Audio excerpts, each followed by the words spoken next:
ನಮಸ್ಕಾರ, ನೀವು ನೋಡ್ತಾ ಇದ್ದೀರಾ ವಿವಿಸಿ ನ್ಯೂಸ್ ಬಿಟ್. ನಾನು ಯಶಸ್ವಿನಿ. ಈಗ ಹೆಡ್ಲೈನ್ಸ್.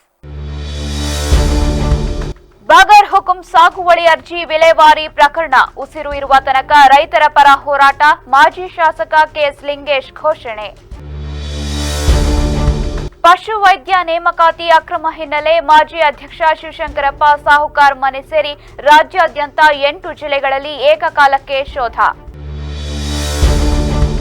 ಬರ ಅಧ್ಯಯನ ವರದಿ ರಾಜ್ಯಾಧ್ಯಕ್ಷ ವಿಜಯೇಂದ್ರಗೆ ಸಲ್ಲಿಕೆ. ನಾಗೇಂದ್ರ ರಾಜೀನಾಮೆ ಪಡೆಯುವವರೆಗೆ ಹೋರಾಟ. ಸದನದಲ್ಲಿ ಸರ್ಕಾರದ ವಿರುದ್ಧ ಸಮರಕ್ಕೆ ಬಿಜೆಪಿ ಸಜ್ಜು.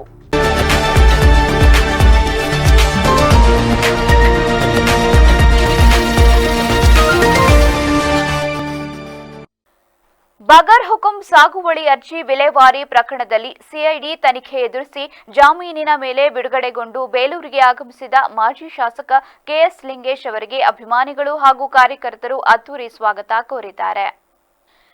ಈ ವೇಳೆ ಚೆನ್ನಕೇಶವ ಸ್ವಾಮಿ ದೇವಾಲಯದ ಬಳಿ ಮಾತನಾಡಿದ ಅವರು, ನಾನು ಜೈಲಿಗೆ ಹೋಗಿದ್ದು ಅನುಕಂಪ ಗಿಟ್ಟಿಸಿಕೊಳ್ಳಲು ಅಲ್ಲ. ಅಗತ್ಯವಿದ್ದರೆ ನನ್ನನ್ನ ಟೀಕಿಸುವವರು ಜೈಲಿಗೆ ಹೋಗಿ 4 ದಿನ ಕಳೆದು ಬರಲಿ. ಜೈಲು ಜೀವನ ನನ್ನ ಶತ್ರುಗಳಿಗೂ ಬೇಡ.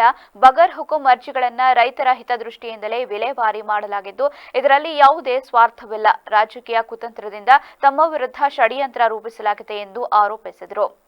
ತಮ್ಮ ಶಾಸಕತ್ವದ ಅವಧಿಯಲ್ಲಿ ಬಯಲುಸೀಮೆ ಪ್ರದೇಶಕ್ಕೆ ಶಾಶ್ವತ ನೀರಾವರಿ ಕಲ್ಪಿಸುವ ನಿಟ್ಟಿನಲ್ಲಿ ರಣಘಟ್ಟ ಯೋಜನೆ ಹಾಗೂ ಹೆಬ್ಬಾಳು ಏತ ನೀರಾವರಿ ಯೋಜನೆಗೆ ಪ್ರಾಮಾಣಿಕ ಪ್ರಯತ್ನ ಮಾಡಿದ್ದಾಗಿ ಸ್ಮರಿಸಿದರಲ್ಲದೆ, ಜೀವದ ಉಸಿರು ಇರುವ ತನಕ ರೈತರಿಗಾಗಿ ನನ್ನ ಹೋರಾಟ ಮುಂದುವರಿಯಲಿದೆ ಎಂದಿದ್ದಾರೆ.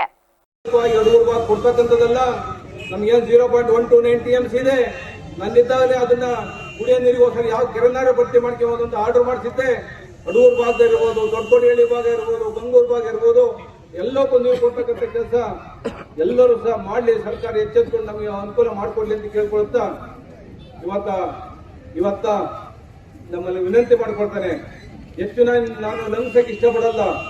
ನನ್ನ ಮಗ ಸತ್ತಾಗುವಂತವ್ರು ಯೋಚನೆ ಆದ್ರೆ ಇವತ್ತು ಜೈಲಲ್ಲಿ ಅನುಭವಿಸಿದ್ದು ಅಂತಾರೆ. ಜೈಲಲ್ಲಿ ಕೂತ ನಿನ್ ಬೇಕಾಯ್ತು ಈ ಸಾರ್ವಜನಿಕ ಅಂತ ಯೋಚನೆ ಮಾಡಿದೆ.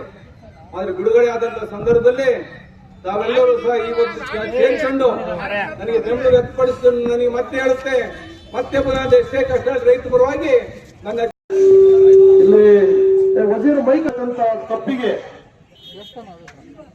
ನಮ್ಮ ಬೇಲೂರು ತಾಲೂಕಿನ ಮಣ್ಣಿನ ಮಗ ನಮ್ಮ ರೈತರ ಪರವಾಗಿ ಹೋರಾಟವನ್ನ ಸದಾ ಕಾಲ ಮಾಡಿದಂತ ಮನುಷ್ಯ. ಕಳೆದ 2 ದಶಕಗಳಿಂದಲೂ ಕೂಡ ಕರ್ನಾಟಕ ರಾಜ್ಯ ರೈತ ಚಳವಳಿಯ ಜೊತೆಗೆ ಉತ್ತಮವಾದಂತಹ ಸಂಬಂಧವನ್ನು ಇಟ್ಟುಕೊಂಡು ಬಯಲು ಸೀಮೆಯ ಹಳ್ಳಿಗಳಿಗೆ ಮಾಡಲಿಕ್ಕೆ ನಮ್ಮ ಜೊತೆ ಸಾಕಷ್ಟು ಕೈ ಜೋಡಿಸಿದಂತಹ ಒಬ್ಬ ಧೀಮಂತ ಹೋರಾಟಗಾರ. ಹಳೇಬೀಡು ಕಾರ್ಯಕ್ರಮದಲ್ಲಿ ಜೆಡಿಎಸ್ ಕಾರ್ಯಕರ್ತರು ಹಾಗೂ ಅಭಿಮಾನಿಗಳು ಭಾಗವಹಿಸಿದರು.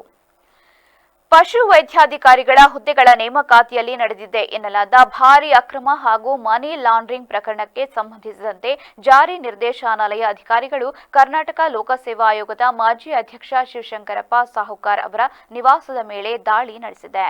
ಬೆಂಗಳೂರು ಮತ್ತು ಕಲಬುರಗಿ ಸೇರಿದಂತೆ ರಾಜ್ಯದ 8 ಜಿಲ್ಲೆಗಳ ಒಟ್ಟು 21 ಸ್ಥಳಗಳಲ್ಲಿ ಏಕಕಾಲಕ್ಕೆ ಇಡಿ ಅಧಿಕಾರಿಗಳು ದಾಳಿ ನಡೆಸಿ ಶೋಧ ಕಾರ್ಯ ಮುಂದುವರೆಸಿದ್ದು, ಬೆಂಗಳೂರಿನ ಡಾಲರ್ಸ್ ಕಾಲೋನಿಯಲ್ಲಿರುವ ಶಿವಶಂಕರಪ್ಪ ಸಾಹುಕಾರ್ ಅವರ ನಿವಾಸ, ಕಲಬುರಗಿ ಜಿಲ್ಲೆಯ ಆಳಂದ ನಿವಾಸ, ಕೆಪಿಎಸ್ಸಿ ಕಚೇರಿ ಹಾಗೂ ಕೆಪಿಎಸ್ಸಿ ಸದಸ್ಯ ಶಾಂತಾ ಹೊಸಮನಿ ಅವರ ಮನೆ ಮೇಲೂ ಇಡಿ ಅಧಿಕಾರಿಗಳು ದಾಳಿ ನಡೆಸಿದ್ದಾರೆ. ವಿಶೇಷವಾಗಿ ಪಶು ವೈದ್ಯಾಧಿಕಾರಿ ಹುದ್ದೆಗೆ ಆಯ್ಕೆಯಾದ ಕೆಲ ಅಭ್ಯರ್ಥಿಗಳ ಮನೆಗಳು ಹಾಗೂ ಮಧ್ಯವರ್ತಿಗಳ ನಿವಾಸಗಳ ಮೇಲೂ ಅಧಿಕಾರಿಗಳು ದಾಳಿ ನಡೆಸಿ ದಾಖಲೆಗಳ ಪರಿಶೀಲನೆ ಕೈಗೊಂಡಿದ್ದಾರೆ. ಪಶು ವೈದ್ಯಾಧಿಕಾರಿ ನೇಮಕಾತಿಯಲ್ಲಿ ಭಾರೀ ಅಕ್ರಮ ನಡೆದಿದ್ದು, ಅಭ್ಯರ್ಥಿಗಳಿಂದ ತಲಾ 70 ರಿಂದ 80 ಲಕ್ಷ ರೂಪಾಯಿವರೆಗೆ ಲಂಚ ಪಡೆಯಲಾಗಿದೆ ಎಂಬ ಆರೋಪ ಕೇಳಿಬಂದಿತ್ತು. ಈ ಕುರಿತು ಮಧ್ಯವರ್ತಿಗಳ ಲಂಚದ ಬೇಡಿಕೆಯ ಆಡಿಯೋ ಸಾಕ್ಷಿಗಳು ಸಹ ಲಭ್ಯವಾಗಿದ್ದು, ಇಡಿಗೆ ಸಲ್ಲಿಕೆಯಾಗಿದ್ದವು. ಮಧ್ಯವರ್ತಿಗಳ ವಿರುದ್ಧ ಈಗಾಗಲೇ 4 ಎಫ್ಐಆರ್ ದಾಖಲಾಗಿದ್ದು, ಅಕ್ರಮ ಹಣದ ಜಾಡು ಹಿಡಿದು ಇಡಿ ಅಧಿಕಾರಿಗಳು ದಾಖಲೆ ಹಾಗೂ ಡಿಜಿಟಲ್ ಸಾಕ್ಷಿಗಳಿಗಾಗಿ ಶೋಧ ನಡೆಸುತ್ತಿದ್ದಾರೆ. ರಾಜ್ಯದಲ್ಲಿ ತೀವ್ರಗೊಂಡಿರುವ ಬರ ಪರಿಸ್ಥಿತಿಯ ಅಧ್ಯಯನ ನಡೆಸಿರುವ ಬಿಜೆಪಿ ಶಾಸಕರ ತಂಡವು ತಮ್ಮ ವರದಿಯನ್ನ ರಾಜ್ಯಾಧ್ಯಕ್ಷ ಬಿವೈ ವಿಜಯೇಂದ್ರ ಅವರಿಗೆ ಸಲ್ಲಿಸಿದೆ. ಇದರ ಬೆನ್ನಲ್ಲೇ ವಿಧಾನಸೌಧದಲ್ಲಿ ಸುದ್ದಿಗೋಷ್ಠಿ ನಡೆಸಿರುವ ವಿಪಕ್ಷ ನಾಯಕ ಆರ್ ಅಶೋಕ್ ಹಾಗೂ ರಾಜ್ಯಾಧ್ಯಕ್ಷ ಬಿವೈ ವಿಜಯೇಂದ್ರ ಅವರು ಸರ್ಕಾರದ ವಿರುದ್ಧ ತೀವ್ರ ವಾಗ್ದಾಳಿ ನಡೆಸಿದ್ದು, ಮುಂಬರುವ ಸದನದಲ್ಲಿ ಬರ ಮತ್ತು ಹಗರಣಗಳ ಕುರಿತು ಸರ್ಕಾರದ ವಿರುದ್ಧ ಸಮರ ಸಾರಲು ರಣತಂತ್ರ ರೂಪಿಸಿದ್ದಾರೆ. ಈ ವೇಳೆ ಆರ್ ಅಶೋಕ್ ಮಾತನಾಡಿ, ರಾಜ್ಯದಲ್ಲಿ ತೀವ್ರ ಬರವಿದ್ದರೂ ಸರ್ಕಾರ ಸಂಪೂರ್ಣ ನಿರ್ಲಕ್ಷ್ಯ ವಹಿಸಿದೆ. ನಾವು ನಾಯಕರೆಲ್ಲರೂ ಬರ ಅಧ್ಯಯನ ಪ್ರವಾಸ ಮಾಡಿದ್ದೇವೆ ಮತ್ತು ಈ ಬಗ್ಗೆ ಸದನದಲ್ಲಿ ಗಂಭೀರವಾಗಿ ಚರ್ಚೆ ಮಾಡಲಿದ್ದೇವೆ. ಕಳಂಕಿತ ಸಚಿವ ಬಿ ನಾಗೇಂದ್ರ ಅವರಿಗೆ ಮತ್ತೆ ಸಚಿವ ಸ್ಥಾನ ನೀಡಿರುವುದನ್ನು ಖಂಡಿಸಿದ ಆರ್ ಅಶೋಕ್, ಮೊದಲು ನಾಗೇಂದ್ರ ವಿಚಾರವಾಗಿ ಸದನದಲ್ಲಿ ಚರ್ಚೆ ಹಾಗೂ ರಾಜೀನಾಮೆಗಾಗಿ ಹೋರಾಟ ನಡೆಸಲಾಗುವುದು, ನಂತರವಷ್ಟೇ ಬರದ ವಿಚಾರವಾಗಿ ಚರ್ಚೆ ಮಾಡುವುದಾಗಿ ಸ್ಪಷ್ಟಪಡಿಸಿದರು. ಈ ಸರ್ಕಾರ ಯಾರನ್ನ ನೇಮಕ ಮಾಡಬೇಕು ಅಂತ ಚೀಟಿ ಕಳಿಸ್ತಾರೋ ಅವ್ರನ್ನ ನೇಮಕ ಮಾಡ್ತಾರೆ. ಮೆರಿಟ್ ಇಲ್ಲ, ಪ್ರಶ್ನೆ ಪತ್ರಿಕೆ ಸೋರಿಕೆ, ಹಣ ಲಂಚ, ಆಡಿಯೋ ಎಲ್ಲ ರಿಲೀಸ್ ಆಗಿದೆ, ಬೇಕಾದಷ್ಟು ಆಡಿಯೋಗಳು ಬಂದ್ಬಿಟ್ಟಿದೆ. ಲಂಚ 1,80,00,000. ಆ ಡಾಕ್ಟ್ರುಗಳು, ಪಶುವೈದ್ಯ ಡಾಕ್ಟ್ರುಗಳದ್ದಿರ್ಬೋದು, ಬೆಂಗಳೂರು BBMP ಅಧಿಕಾರಿಗಳಿರ್ಬೋದು, ಪೊಲೀಸ್ ಇಲಾಖೆ ಪ್ರಶ್ನೆ ಪತ್ರಿಕೆ ಲೀಕ್ ಆಗಿರುವಂಥದ್ದು, ಇವೆಲ್ಲ ಸರಣಿಯಾಗಿ ಈ KPSC ಅಧ್ಯಕ್ಷರಿದ್ದಾರಲ್ಲ ಅವರು ಅವರ ತಂಡ ವ್ಯವಸ್ಥಿತವಾಗಿ ನೂರಾರು ಕೋಟಿ ರೂಪಾಯಿಯನ್ನು ಲೂಟಿ ಹೊಡೆದಿದ್ದಾರೆ. ಇವತ್ತು ಇಡಿ ರೈಡ್ ಆಗಿರೋದು ಆ ದುಡ್ಡೆಲ್ಲ ವಾಪಸ್ ಸರ್ಕಾರಕ್ಕೆ ಬರಬೇಕು ಅನ್ನೋ ಉದ್ದೇಶದಿಂದ ಮಾಡ್ತಾ ಇದ್ದಾರೆ. ತಪ್ಪಿತಸ್ಥರಿಗೆ ಶಿಕ್ಷೆ ಆಗಬೇಕು. ಬಿಜೆಪಿ ಆ ನಿಲುವನ್ನು ಸ್ಪಷ್ಟವಾಗಿ ಬಿವೈ ವಿಜೇಂದ್ರ ಅವರು ಮಾತನಾಡಿ, ಬರ ಮತ್ತು KPSC ಹಗರಣದಂತಹ ಜ್ವಲಂತ ಸಮಸ್ಯೆಗಳ ಬಗ್ಗೆ ಸದನದಲ್ಲಿ ಚರ್ಚೆಯಾಗಬೇಕು. ಆದರೆ ಈ ಚರ್ಚೆಗಳು ಸುಗಮವಾಗಿ ನಡೆಯಬೇಕಾದರೆ ಮೊದಲು ಸಚಿವ ನಾಗೇಂದ್ರ ಅವರನ್ನ ಸಂಪುಟದಿಂದ ವಜಾಗೊಳಿಸಬೇಕು. ಸಿಎಂ ಹಾಗೂ DCM ತಮ್ಮ ಭಂಡತನ ಬಿಟ್ಟು ನಾಗೇಂದ್ರ ರಾಜೀನಾಮೆ ಪಡೆಯಬೇಕು ಮತ್ತು ಎಲ್ಲ ಸಮಸ್ಯೆಗಳ ಚರ್ಚೆಗೆ ಅವಕಾಶ ಮಾಡಿಕೊಡಬೇಕು ಎಂದು ಒತ್ತಾಯಿಸಿದ್ದಾರೆ. ನಾಗೇಂದ್ರ ಅವರನ್ನ ಸಚಿವ ಸಂಪುಟದಿಂದ ಕೈ ಬಿಡಬೇಕು. ತತ್ಕ್ಷಣ ಸದನದಲ್ಲಿ ಚರ್ಚೆ ಮಾಡಬೇಕು. ಚರ್ಚೆ ಮಾಡಿದ ನಂತರ ತೀರ್ಮಾನ ಮಾಡ್ತೇವೆ ಅನ್ನೋ ಮಾತನ್ನು ಮುಖ್ಯಮಂತ್ರಿ ಹೇಳ್ತಾ ಇದ್ದಾರೆ. ನಾಗೇಂದ್ರ ವಿಚಾರದಲ್ಲಿ ಸಿದ್ದರಾಮಯ್ಯನವರು ಮುಖ್ಯಮಂತ್ರಿಗಳಾಗಿದ್ದಾಗಲೇ ಎಲ್ಲವೂ ಕೂಡ ಸಮಗ್ರವಾಗಿ ಚರ್ಚೆ ಆದ ನಂತರವೇ ಅವರು ಮಂತ್ರಿ ಸ್ಥಾನದಿಂದ ಕೈ ಬಿಡಲಾಯಿತು ಹಿಂದಿನ ಸಿದ್ದರಾಮಯ್ಯನವರ ಅವಧಿಯಲ್ಲಿ. ಹಾಗಾಗಿ ಚರ್ಚೆ ಮಾಡೋದಕ್ಕೇನೂ ಉಳಿದಿಲ್ಲ ನಾಗೇಂದ್ರ ಅವ್ರ ಬಗ್ಗೆ. ಹಾಗಾಗಿ ಬಂಡತನವನ್ನು ಬಿಟ್ಟು ಮಾನ್ಯ ಮುಖ್ಯಮಂತ್ರಿಗಳು ಸಚಿವರನ್ನ ನಾಗೇಂದ್ರ ಅವ್ರನ್ನ ಕೈ ಬಿಡಬೇಕು. ಬರ KPSC ಬೇಲೂರು ತಾಲೂಕು ಅರೆಹಳ್ಳಿ ಹೋಬಳಿ ಶಿರಗೂರ ಗ್ರಾಮದಲ್ಲಿ ಅರೆಹಳ್ಳಿ ಹಾಗೂ ಬೇಲೂರು ಲಯನ್ಸ್ ಸಂಸ್ಥೆಯ ಸಹಯೋಗದಲ್ಲಿ ಭತ್ತದ ಗದ್ದೆ ನಾಟಿ ಮಾಡುವ ಕಾರ್ಯಕ್ರಮಕ್ಕೆ ಚಾಲನೆ ನೀಡಲಾಯಿತು. ಈ ವೇಳೆ ಅರೆಹಳ್ಳಿ ಕ್ಲಬ್ನ ಅಧ್ಯಕ್ಷ ಸತೀಶ್ ಪೂಜಾರಿ ಮಾತನಾಡಿ, ಕಳೆದ 4 ವರ್ಷಗಳಿಂದ ಶಿರಗೂರ ಗ್ರಾಮದ ಲಯನ್ಸ್ ಸದಸ್ಯ ಫೆಲಿಕ್ಸ್ ಡಿ ಅಲ್ಮೇಂಡಾ ಅವರ ಗದ್ದೆಯಲ್ಲಿ ಸಂಸ್ಥೆಯ ಸದಸ್ಯರು ನಾಟಿ ಕಾರ್ಯವನ್ನ ಮಾಡಿಕೊಂಡು ಬರ್ತಿದ್ದಾರೆ. ಇದರಿಂದ ಕೃಷಿ ಹಾಗೂ ಒಂದು ತುತ್ತಿನ ಅನ್ನದ ಬೆಲೆ ನಮಗೆ ತಿಳಿಯುವಂತಾಗಿದೆ ಎಂದಿದ್ದಾರೆ. ಅರಹಳ್ಳಿಯವರು 3-4 ವರ್ಷಗಳಿಂದ ನಾಟಿ ಮಾಡ್ಕೊಂಡು ಬಂದಿದ್ದಾರೆ. ಈ ವರ್ಷ ಅವರು ನಮ್ಮನ್ನ ಜಂಟಿಯಾಗಿ ಒಂದು ಕಾರ್ಯಕ್ರಮ ಮಾಡೋಣ ಬನ್ನಿ ಅಂತ ಹೇಳ್ಬಿಟ್ಟು ಇಲ್ಲಿ ಕರೆದಿದ್ದಾರೆ. ಒಂದು ಅನ್ನದ ಬೆಲೆ ಮತ್ತು ಅನ್ನದ ಮಹತ್ವವನ್ನು ನಾವು ತಿಳಿಬೇಕಾದ್ರೆ ಈ ಒಂದು ಕೃಷಿ ಅನ್ನತಕ್ಕಂಥದ್ರಲ್ಲಿ ನಾವು ತೊಡಗಿಸ್ಕೊಳ್ಬೇಕು. ಈ ಕೃಷಿಯ ಒಂದು ಚಟುವಟಿಕೆಗಳು ಎಷ್ಟು ಒಂದು ಮನಸ್ಸಿಗೆ ಉಲ್ಲಾಸ ಮತ್ತು ಸಂತೋಷವನ್ನು ಕೊಡುತ್ತೆ ಅಂತಕ್ಕಂಥದ್ದು ಅದರೊಳಗಡೆ ನಾವು ಬಂದು ತೊಡಗಿಸ್ಕೊಂಡಾಗ ನಮಗೆ ಅದರ ಅನುಭವ ಆಗುತ್ತೆ. ಇವತ್ತು ನಿಜವಾಗ್ಲೂ ನಾನು ಅರಹಳ್ಳಿ ಮತ್ತು ಫೆಲಿಕ್ಸ್ ಅವರಿಗೆ ಈ ಒಂದು ಸಂದರ್ಭವನ್ನು ಒದಗಿಸಿಕೊಟ್ಟದಕ್ಕೆ ನಾನು ಧನ್ಯವಾದವನ್ನು ಹೇಳ್ತಾ ಇದ್ದೇನೆ. ಇದರಲ್ಲಿ ಒಂದು ಉಜ್ವಲವಾದ ಬೆಳೆ ಬಂದು ಈ ಬೆಳೆಯನ್ನು ಕಟಾವು ಮಾಡೋ ಸಂದರ್ಭದಲ್ಲಿ ನಾವು ಬಂದು ಅದರ ಭತ್ತ. ಲಯನ್ಸ್ ಸಂಸ್ಥೆಯ ಮಾಜಿ ಅಧ್ಯಕ್ಷ ಫೆಲಿಕ್ಸ್ ಮಾತನಾಡಿ, ಕಳೆದ ಬಾರಿ ಕಾಡಾನೆಗಳ ಉಪಟಳದಿಂದ ಭತ್ತದ ಇಳುವರಿಯ ಮೇಲೆ ವ್ಯತಿರಿಕ್ತ ಪರಿಣಾಮ ಬೀರಿತ್ತು. ಭತ್ತದ ಬೆಳೆಯಲು ಅಧಿಕ ಹಣ ವ್ಯಯವಾಗುವುದರಿಂದ ಮಲೆನಾಡಿನ ಭಾಗದ ರೈತರು ಭತ್ತ ಬೆಳೆಯುವುದಕ್ಕೆ ಹಿಂದೇಟು ಹಾಕ್ತಿದ್ದಾರೆ. ಹಾಗಾಗಿ ಮಾರಾಟಕ್ಕಲ್ಲದಿದ್ದರೂ ಮನೆ ಬಳಕೆಗಾದರೂ ಭತ್ತ ಬೆಳೆಯಲೇಬೇಕು ಎಂಬ ಸಂದೇಶ ಸಾರಲು ಸಾಮೂಹಿಕ ನಾಟಿ ಕಾರ್ಯಕ್ರಮವನ್ನು ಆಯೋಜಿಸಲಾಗಿದೆ ಎಂದು ತಿಳಿಸಿದ್ದಾರೆ.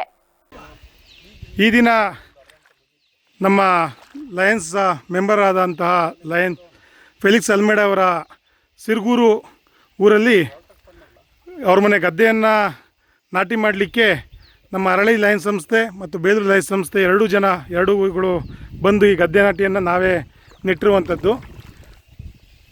ಇದು ಪ್ರತಿ ವರ್ಷ ನಾವೇ ಗದ್ದೆಯನ್ನು ನೆಡುವಂಥ ಕಾರ್ಯಕ್ರಮ ಮಾಡಿ ಜೊತೆಗೆ ಅದಕ್ಕೆ ಪೋಷಣೆ ಅಂತ ಮಾಡಿ ಮತ್ತು ಗದ್ದೆ. ಈ ವೇಳೆ ಬೇಲೂರು ಕ್ಲಬ್ನ ಕಾರ್ಯದರ್ಶಿ ಎಲ್ ಪೂವಯ್ಯ, ಅರೆಹಳ್ಳಿ ಕ್ಲಬ್ನ ಕಾರ್ಯದರ್ಶಿ ಸೌಜನ್ಯ ಪೃಥ್ವಿರಾಜ್, ಖಜಾಂಚಿ ಗುರುಪ್ರಸಾದ್ ಸೇರಿದಂತೆ ಇತರರು ಉಪಸ್ಥಿತರಿದ್ದರು. ಜಿಲ್ಲೆಯ ಮಹಿಳಾ ಬಾಕ್ಸಿಂಗ್ ಕ್ರೀಡಾಪಟುಗಳು ಬೆಂಗಳೂರಿನ ಕೆಂಗೇರಿಯ ಎಲೈಟ್ ಫೈಟ್ ಕ್ಲಬ್ನಲ್ಲಿ 2026ರ ಆಗಸ್ಟ್ 16ರಂದು ನಡೆದ ಮಹಿಳಾ ಬಾಕ್ಸಿಂಗ್ ಚಾಂಪಿಯನ್ಶಿಪ್ 2026ರಲ್ಲಿ ಅತ್ಯುತ್ತಮ ಸಾಧನೆ ಮಾಡಿ ಜಿಲ್ಲೆಯ ಕೀರ್ತಿಯನ್ನು ಹೆಚ್ಚಿಸಿದ್ದಾರೆ.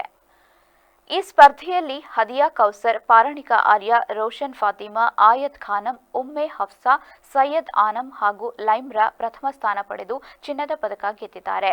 ಅದೇ ರೀತಿ ಹರ್ಮೈನ್ ತಾಜ್, ಅಫೀಫಾ ಕೌನೈನ್, ಅನೂಷಾ, ತುಳಸಿ ಹಾಗೂ ಫಾತಿಮಾ ದ್ವಿತೀಯ ಸ್ಥಾನ ಪಡೆದು ಬೆಳ್ಳಿ ಪದಕ ಗಳಿಸಿದ್ದಾರೆ. ಇದಲ್ಲದೆ ನಿಮ್ರಾ ಸುಲ್ತಾನ ತೃತೀಯ ಸ್ಥಾನ ಪಡೆದು ಕಂಚಿನ ಪದಕ ತಮ್ಮದಾಗಿಸಿಕೊಂಡಿದ್ದಾರೆ. ವಿಜೇತರಿಗೆ ಕರ್ನಾಟಕ ಅಮೆಚೂರ್ ಬಾಕ್ಸಿಂಗ್ ಅಸೋಸಿಯೇಷನ್ನ ಕಾರ್ಯದರ್ಶಿ ಸಾಯಿ ಸತೀಶ್ ಪ್ರಶಸ್ತಿ ಪತ್ರ ನೀಡಿ ಗೌರವಿಸಿದ್ದು, ವಿದ್ಯಾರ್ಥಿನಿಯರ ಈ ಸಾಧನೆಗೆ ಪೋಷಕರು, ಶಿಕ್ಷಕರು ಹಾಗೂ ತರಬೇತುದಾರರು ಹರ್ಷ ವ್ಯಕ್ತಪಡಿಸಿ ಅಭಿನಂದಿಸಿದ್ದಾರೆ. ಈ ಸಂದರ್ಭದಲ್ಲಿ ಕೂರ್ಗ್ ಬಾಕ್ಸಿಂಗ್ ಅಧ್ಯಕ್ಷರಾದ ಕರ್ನಲ್ ಮುತ್ತಣ್ಣ, ರಾಷ್ಟ್ರೀಯ ಹಾಗೂ ಅಂತಾರಾಷ್ಟ್ರೀಯ ಚಾಂಪಿಯನ್ ಹಾಗೂ ಕರ್ನಾಟಕ ಅಮೆಚೂರ್ ಬಾಕ್ಸಿಂಗ್ ಅಸೋಸಿಯೇಷನ್ನ ಜಂಟಿ ಕಾರ್ಯದರ್ಶಿ ಕ್ಯಾಪ್ಟನ್ ಚಂದ್ರಶೇಖರ್, ಶಿವಪ್ರಸಾದ್, ಕ್ಯಾಪ್ಟನ್ ಧನಂಜಯ್ ಹಾಗೂ ಹಾಸನ ಜಿಲ್ಲಾ ಅಮೆಚೂರ್ ಬಾಕ್ಸಿಂಗ್ ಸಂಸ್ಥೆಯ ಅಧ್ಯಕ್ಷರಾದ ಮಹಮ್ಮದ್ ಆರಿಫ್ ಉಪಸ್ಥಿತರಿದ್ದರು. ಪವಿತ್ರ ಶ್ರಾವಣ ಮಾಸದ ಆರಂಭದಲ್ಲಿಯೇ ಕಲಬುರಗಿ ಜಿಲ್ಲೆಯಿಂದ ವಿವಾದಾತ್ಮಕ ವಿಡಿಯೋವೊಂದು ಸಾಮಾಜಿಕ ಜಾಲತಾಣಗಳಲ್ಲಿ ವೈರಲ್ ಆಗಿದ್ದು ಭಾರೀ ಚರ್ಚೆಗೆ ಗ್ರಾಸವಾಗಿದೆ. ಕಾವಿಧಾರಿ ಸ್ವಾಮೀಜಿಯೊಬ್ಬರು ಎದುರುಗಡೆ ಮಧ್ಯದ ಬಾಟಲ್ ಇಟ್ಟುಕೊಂಡು ಕೈಯಲ್ಲಿ ಮೈಕ್ ಹಿಡಿದು ಸಿನಿಮಾ ಹಾಡಿಗೆ ಹಾಡಿ ಕುಣಿದಾಡಿರುವ ದೃಶ್ಯ ವೈರಲ್ ಆಗಿದೆ. ಕಲಬುರಗಿ ಜಿಲ್ಲೆ ಅಫಜಲಾಪುರ ತಾಲೂಕಿನ ಮಾಶಾಳ ಗ್ರಾಮದ ಶ್ರೀ ಸಿದ್ದಲಿಂಗೇಶ್ವರ ವಿರಕ್ತ ಮಠದ ಪೀಠಾಧಿಪತಿ ಶ್ರೀ ಮರುಳಾರಾಧ್ಯ ಸ್ವಾಮೀಜಿ ಅವರದ್ದೆನ್ನಲಾದ ವಿಡಿಯೋ ಇದಾಗಿದ್ದು, ಯಾರಿವಳು ಎಂಬ ಪ್ರಸಿದ್ಧ ಸಿನಿಮಾ ಹಾಡಿನ ಗತ್ತಿಗೆ ಸ್ವಾಮೀಜಿಗಳು ಭರ್ಜರಿಯಾಗಿ ಹೆಜ್ಜೆ ಹಾಕಿ ಹಾಡಿರುವುದು ವಿಡಿಯೋದಲ್ಲಿ ಸೆರೆಯಾಗಿದೆ. ಶ್ರಾವಣ ಮಾಸದ ಆರಂಭದಲ್ಲಿಯೇ ಪೂಜ್ಯರೊಬ್ಬರ ವಿಡಿಯೋ ಸಾಮಾಜಿಕ ಜಾಲತಾಣದಲ್ಲಿ ವೈರಲ್ ಆಗಿ ಸಾರ್ವಜನಿಕ ವಲಯದಲ್ಲಿ ಆಕ್ರೋಶ ಹಾಗೂ ಚರ್ಚೆಗೆ ಕಾರಣವಾಗಿದೆ. ಚಾಮರಾಜನಗರ ಜಿಲ್ಲೆಯ ಕೊಳ್ಳೇಗಾಲ ತಾಲೂಕಿನ ಮುಳ್ಳೂರಿನಲ್ಲಿ ಮಹನೀಯರ ಕೊಡುಗೆಗಳು, ಸಾಧಕ ಬಾಧಕಗಳು ಹಾಗೂ ಗ್ರಾಮದ ಸಮಗ್ರ ಇತಿಹಾಸವನ್ನು ಒಳಗೊಂಡ ಡಿ ಸುಂದರ್ ರಾಜ್ ರಚಿತ ಮುಳ್ಳೂರು ಗ್ರಾಮ ಕಥನ ಪುಸ್ತಕದ ಬಿಡುಗಡೆ ಸಮಾರಂಭವನ್ನು ನಡೆಸಲಾಗಿದೆ. ಮುಳ್ಳೂರಿನಲ್ಲಿ ಶ್ರೀ ದೇವಪುತ್ರಪ್ಪ ಅವರ ದ್ವಿತೀಯ ಪುತ್ರ ಡಿ ಸುಂದರ್ರಾಜ್ ಸ್ವತಃ ಬರೆದು ರಚಿಸಿರುವ ಈ ಕೃತಿಯನ್ನ ಗಣ್ಯರ ಹಾಗೂ ಸಾಹಿತಿಗಳ ಸಮ್ಮುಖದಲ್ಲಿ ಲೋಕಾರ್ಪಣೆಗೊಳಿಸಲಾಯಿತು. ನಂತರ ಹೆಸರಾಂತ ಸಾಹಿತಿ ಶಂಕನಪುರದ ಮಹದೇವು ರವರು ಮಾತನಾಡಿ, ತಾಲೂಕಿನ ಹೆಸರಾಂತ ಕಲೆಗಳಿಗೆ ಮುನ್ನುಡಿಯನ್ನ ಬರೆದಂತಹ ಊರು ಮುಳ್ಳೂರು. ನಾನು ಆಕಸ್ಮಿಕವಾಗಿ ಈ ಕಾರ್ಯಕ್ರಮದಲ್ಲಿ ಭಾಗಿಯಾಗಿದ್ದೇನೆ. ನಾನು ಮತ್ತು ನನ್ನ ಮನೆಯವರು ಡಿ ಸುಂದರ್ರಾಜ್ ಅವರ ಯೋಗಕ್ಷೇಮ ವಿಚಾರಿಸಲು ಅವರ ಮನೆಗೆ ಭೇಟಿ ನೀಡಿದ್ದಾಗ ಅವರು ಈ ಪುಸ್ತಕವನ್ನ ಬರೆಯುತ್ತಿದ್ರು. ಆ ಪುಸ್ತಕದಲ್ಲಿ ತಮ್ಮ ಹಾಗೂ ಊರಿನ ಕಥನವನ್ನ ದಾಖಲಿಸುತ್ತಿದ್ದ ಅವರು ಹೇಗಾದರೂ ಮಾಡಿ ಇದನ್ನ ಓದುಗರ ಕೈಗೆ ತಲುಪಿಸಬೇಕು ಎಂಬ ತೀವ್ರ ಉತ್ಸುಕತೆ ಹೊಂದಿದ್ರು. ಇದಕ್ಕೆ ಪೂರಕವಾಗಿ ಡಿ ಸುಂದರ್ರಾಜ್ ಅವರ ಮಗ ಅನಿಲ್ ಕುಮಾರ್ ಹೆಚ್ಚಿನ ಸ್ಫೂರ್ತಿಯಾಗಿ ನಿಂತು ಈ ಪುಸ್ತಕವನ್ನ ಹೊರತರಲು ಎಲ್ಲ ರೀತಿಯ ಸಹಕಾರ ನೀಡಿದರು ಎಂದು ತಿಳಿಸಿದ್ದಾರೆ. ಮುಳ್ಳೂರು ಗ್ರಾಮ ಕಥನ ಪುಸ್ತಕ ಬರೆದಿರುವ ಲೇಖಕ ಡಿ ಸುಂದರ್ರಾಜ್ ಮಾತನಾಡಿ, ಇದು ನನ್ನ ಕನಸಿನ ಕೂಸು. ನಾನು ಹುಟ್ಟಿ ಬೆಳೆದ ಸ್ವಗ್ರಾಮ ಮುಳ್ಳೂರಿನಲ್ಲಿ ನನ್ನ ಕೊನೆಯ ಅಧ್ಯಾಯ ಮುಗಿಯುವವರೆಗೆ ನಮ್ಮ ಗ್ರಾಮಕ್ಕೆ ಮಹನೀಯರು ನೀಡಿದ ಕೊಡುಗೆಗಳು, ಸಾಧಕ ಬಾಧಕಗಳನ್ನ ಹಾಗೂ ನಮ್ಮ ಜನಾಂಗದ ಇತಿಹಾಸವನ್ನ ಕೊನೆಯುಸಿರು ಇರೋ ತನಕ ಈ ಪುಸ್ತಕದ ಮೂಲಕ ಪರಿಚಯಿಸಬೇಕು ಎಂಬುದು ನನ್ನ ಹಂಬಲವಾಗಿತ್ತು. ನನ್ನ ಈ ಪುಸ್ತಕ ಬಿಡುಗಡೆಗೆ ಆಗಮಿಸಿರುವ ಎಲ್ಲ ಹಿತೈಷಿಗಳಿಗೂ ನನ್ನ ಹೃದಯಪೂರ್ವಕ ಅಭಿನಂದನೆಗಳು ಎಂದು ತಿಳಿಸಿದ್ದಾರೆ. ಕಾರ್ಯಕ್ರಮದಲ್ಲಿ ಮುಖಂಡರಾದ ಶಿವಮಲ್ಲು, ವಿಜಯರಾಜ್, ಲೂಥರ್, ಲೋಕೇಶ್, ನಟರಾಜ್ ಮಾಳಿಗೆ, ದೊರೆರಾಜ್ ಸೇರಿದಂತೆ ಹಲವರು ಭಾಗವಹಿಸಿದರು. ಈಗ ಮತ್ತೊಮ್ಮೆ ಹೆಡ್ಲೈನ್ಸ್. ಬಗರ್ ಹುಕುಂ ಸಾಗುವಳಿ ಅರ್ಜಿ ವಿಲೇವಾರಿ ಪ್ರಕರಣ ಉಸಿರು ಇರುವ ತನಕ ರೈತರ ಪರ ಹೋರಾಟ, ಮಾಜಿ ಶಾಸಕ ಕೆಎಸ್ ಲಿಂಗೇಶ್ ಘೋಷಣೆ. ಪಶುವೈದ್ಯ ನೇಮಕಾತಿ ಅಕ್ರಮ ಹಿನ್ನೆಲೆ ಮಾಜಿ ಅಧ್ಯಕ್ಷ ಶಿವಶಂಕರಪ್ಪ ಸಾಹುಕಾರ್ ಮನೆ ಸೇರಿ ರಾಜ್ಯಾದ್ಯಂತ 8 ಜಿಲ್ಲೆಗಳಲ್ಲಿ ಏಕಕಾಲಕ್ಕೆ ಶೋಧ. ಬರ ಅಧ್ಯಯನ ವರದಿ ರಾಜ್ಯಾಧ್ಯಕ್ಷ ವಿಜಯೇಂದ್ರಗೆ ಸಲ್ಲಿಕೆ, ನಾಗೇಂದ್ರ ರಾಜೀನಾಮೆ ಪಡೆಯುವವರೆಗೆ ಹೋರಾಟ, ಸದನದಲ್ಲಿ ಸರ್ಕಾರದ ವಿರುದ್ಧ ಸಮರಕ್ಕೆ ಬಿಜೆಪಿ ಸಜ್ಜು. ಇದಾಗಿತ್ತು ಇವತ್ತಿನ ಸುದ್ದಿ. ನಿರಂತರ ಸುದ್ದಿಗಾಗಿ ನೋಡ್ತಾ ಇರಿ ವಿವಿಸಿ ನ್ಯೂಸ್, ಸತ್ಯದ ಕಡೆ ನಮ್ಮ ನಡೆ.